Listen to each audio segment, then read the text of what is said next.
proposito di pace e di, come dire, pazienza, quanta pazienza dovremmo avere ancora per l'autonomia?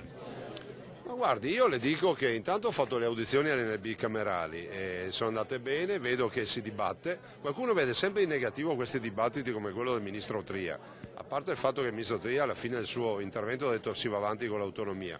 Però voglio ricordarvi che intanto portiamo i ministri in commissione bicamerale a parlare di autonomia, a parlare di Veneto, si parla di autonomia e tutti voi ci chiedete di autonomia. Vuol dire che non abbiamo sbagliato, vuol dire che abbiamo colpito nel segno e io sono la stessa persona alla quale dicevano non farai mai il referendum, l'ho fatto e farò anche l'autonomia. Sa che 35 anni fa anche Bernini diceva la stessa cosa e gli hanno messo addirittura una bomba sotto casa?